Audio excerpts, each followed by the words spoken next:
Au cours des 3 dernières décennies, l'Afrique du Sud a réalisé d'immenses progrès dans la transformation de son économie. Le président Cyril Ramaphosa, dans son discours du 31 décembre 2023, s'adressant à la nation, a vanté les réalisations du pays en 2023.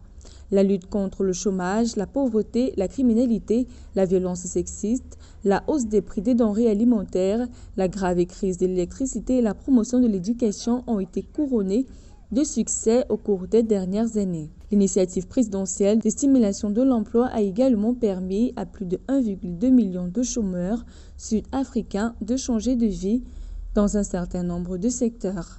The findings of Census 2022, which were released earlier this year, relate how our country has been transformed in a number of respects. Les résultats du recensement de 2022, qui ont été publiés au début de l'année, montrent comment notre pays a été transformé en plusieurs égards pour permettre aux Sud-Africains de vivre dans la dignité. Aujourd'hui, en Afrique du Sud, près de 9 ménages sur 10 vivent dans des logements formels.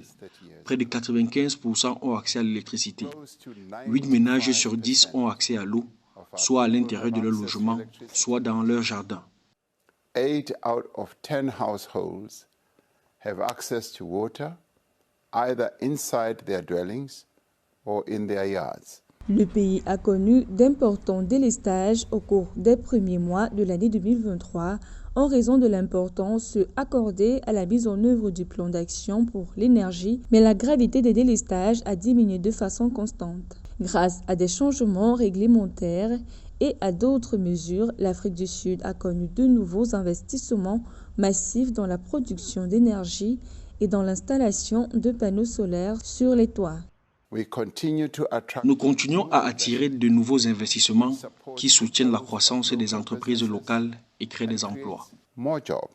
Selon le président Cyril Ramaphosa, pour faire progresser le développement de l'Afrique du Sud, le pays restera engagé dans les questions d'intérêt mondial. Cette année, le Parlement a adopté un certain nombre de lois visant à améliorer la vie des Sud-Africains, notamment le projet de loi sur l'assurance maladie nationale qui ouvrira la voie à l'égalité dans la fourniture de services de soins de santé aux Sud-Africains, mais également des lois et pratiques institutionnelles visant à réduire les risques de corruption.